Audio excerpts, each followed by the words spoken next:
Light bulb moments, light bulb moments. We have all had them over the course of time in relationships and as parents in our careers and all those areas we've had them.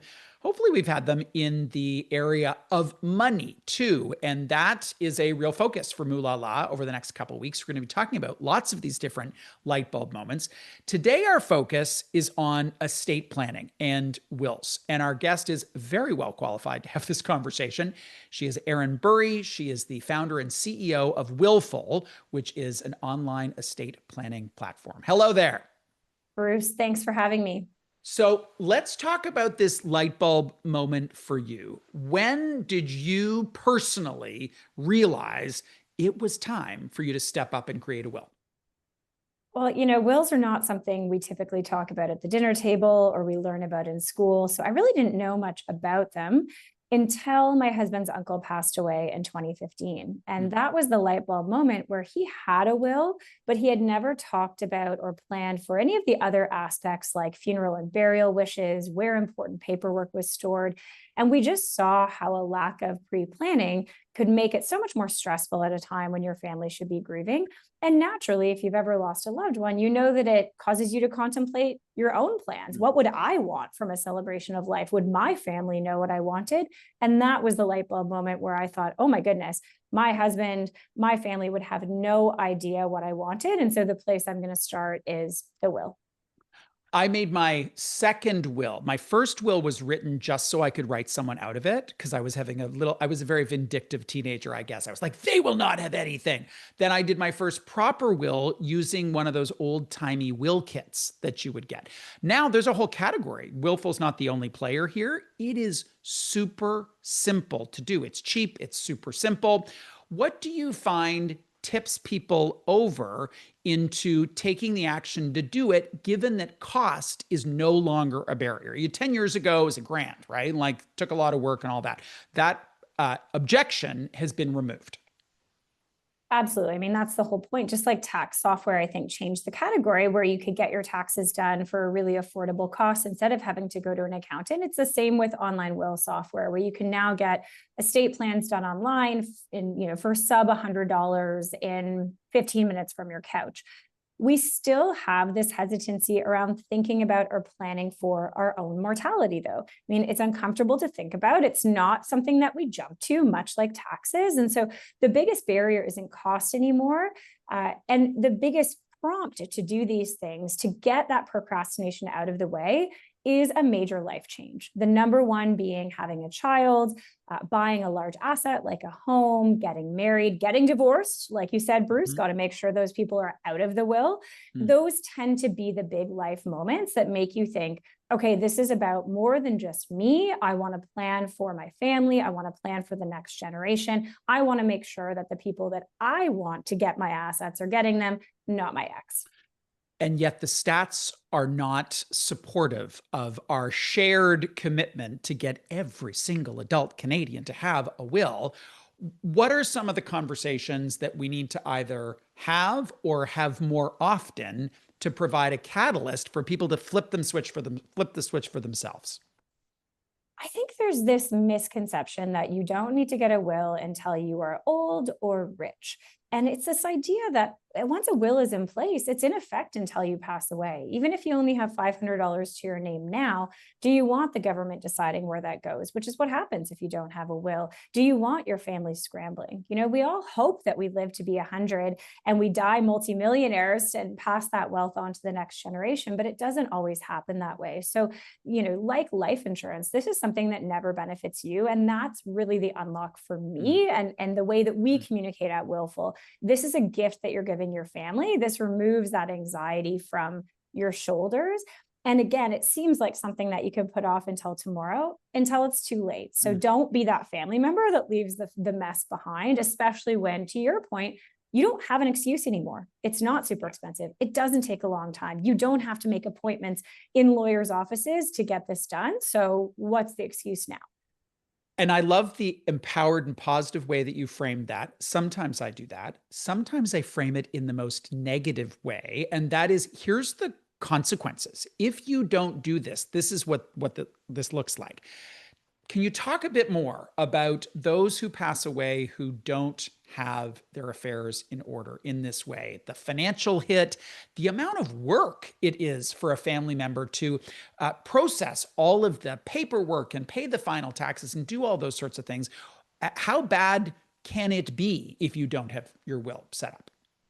Well, to your point, Bruce, it's already stressful when a loved one passes away. It's already a lot of administrative, logistical, emotional work to wrap up someone's life.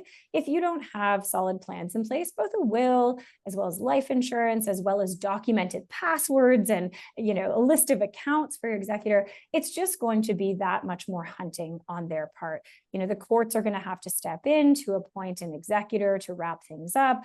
The courts are going to have to appoint guardians for minor children, which I definitely know there are listeners who don't want that random brother-in-law acting in that role. So, it often involves people having to hire lawyers to be able to navigate that process, which can cost more money, slow things down, ultimately delay money going into your loved one's pockets. So again, when we say this is a gift that you're giving to your family, it's a gift of reduced burden. It's not that there's no burden when a family member dies. There's still a lot of work. If you're an executor, or even if you're a family member supporting that, you're still going to be doing a lot. But that weight is going to be reduced. Both the weight in time and the weight of the work is going to be reduced if your loved one had a will. And for me, I have one password where I store all my accounts. I've written down a list of my assets and liabilities in our tool on Willful. It goes well beyond just the legal documents, and it can seem overwhelming, but take small steps, a couple things every year, and you'll have a great plan for your family. The other thing that I realized having walked through the online process is it's not, because the cost is so low. I don't know how it works with Willful, but you can update it quite easily. So it doesn't have to be perfect. You can do like the 15-minute on your couch, revisit it in a year or two, and add in more complexity on charitable contributions or whatever else. Like it can unfold in a more perfection-oriented thing as you do more work on it. Fair? For sure. I mean, my parents created a will in the 80s, and the attitude was really set it and forget it, because it was very expensive to go back to a lawyer and to spend hundreds of dollars just to make remove a name from the will if you've had a falling out with them. Now with online tools, at Willful, it's free updates.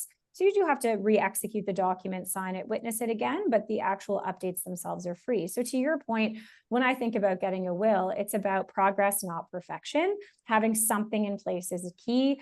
You can always come back and update it later, but having that baseline document in place, especially I hear financial advisors say all the time, well, my client has, really a lot of assets, really complex need. I've been telling them they need this $10,000 fancy estate plan. And I always say, well, have they done it? And the answer is usually no. Right. Yeah. So do the one for $100 and at least there's something. At least there's something there. There's something there. So one of the huge perks of the online process for you and your competitors in that space is it's super simple to do. The one thing for people to think about is, in the olden days, the lawyer would print out a copy, you'd sign it, and it would sit in a file, and for sure it would live in the physical world. How does that work in today's day and age, given that so much of our life is online? Does your process require that the physical things still be in a folder in a filing cabinet somewhere? Well, the government requires that it's still a paper document in every province except BC. So British Columbia, if you're listening, you can sign your will electronically. You can store a digital copy. Every other province, it has to be a physical paper document signed with pen. So if any attorneys general are listening to this, we'd love for this to be modernized so that we don't have to worry about wills getting damaged by my toddler or, me spilling a glass of water on it. I can just store that digital copy with someone like Willful for safekeeping. But right now it is still that physical document, and most people are storing that in a filing cabinet, safety deposit box. And the key is making sure your family or executor knows it exists and knows how to access it. Just like if it's stored with a lawyer. If your family doesn't know you have it, or to call that lawyer doesn't do them any good. The other thing is we're using the word will, but there's a couple of other components to that are critical. The powers of attorney for personal care and finances. Talk a bit about how those fit in and how much work is involved / how little work is involved in those elements too. Absolutely. I mean, when I think about when folks are getting a will, it tends to be around those major life moments. When you turn 18, you're not necessarily thinking, I've got to get a will. But realistically, every adult should have power of attorney documents, because it could be that you get in an accident, or you need someone to act on your behalf at any age. And so these documents appoint someone to make medical or financial decisions for you if you can't make them yourself. And to your point, Bruce, they are very simple. Who's going to make those decisions? Maybe some preferences around pain management, pull the plug if needed. Super fun to think about. But these, if you ask any healthcare professional, they'll say these are equally as important to you, if not more important than the will, and that you should have them at the age you turn 18, or whatever the age of majority is in your province. We've talked about the amount of work it is if you don't have a will. And as you said, it's still a lot of work, even if you do have a will. And the biggest burden of that, or the person who takes on the biggest burden of that work, is the executor. What advice would you have for people in choosing that individual? Because sometimes they choose someone who's super close to them, who doesn't have the skills or interest or temperament to be a great executor. Absolutely. I mean, when you look at the role of the executor, it is someone who has to keep a lot of balls in the air, who has to manage third-party professionals like accountants and lawyers if necessary. They're filing final tax returns. They're dealing with, in some cases, large, complex amounts of assets. So if I'm choosing someone, I want it to be someone whom I trust first and foremost, because I have to trust them to carry out my wishes and to not just take off with my money to the Bahamas. But secondarily, I want someone who, if they're not extremely organized and an amazing communicator and on top of things, I want someone who knows how to delegate to professionals like accountants and lawyers who can do that. For me, I've appointed my spouse. He has ADHD, so I don't know about the whole organized thing, but I do trust him to call the right people. But you can also appoint a professional executor. There are lots of trust companies at banks or professional executor firms. So if you're thinking of your loved ones and you're like, don't I'm trust not them, sure about not her. organized, Oh. exactly. There are other options. Yeah, really helpful. Erin, thank you so much for joining us today. Thanks for having me, Bruce. And as always, for shining a light on the importance of estate planning. Great. Ooh, I see what you did there. Light bulb moment, shining a light. Love it. Erin Bury, founder and CEO of Willful. It is an online estate planning platform. And Erin can't say this because it'll sound too braggy, but the service is great. It costs like 5 cents. Every single Canadian who is an adult needs to get a will. Go do that right now, immediately. Thanks.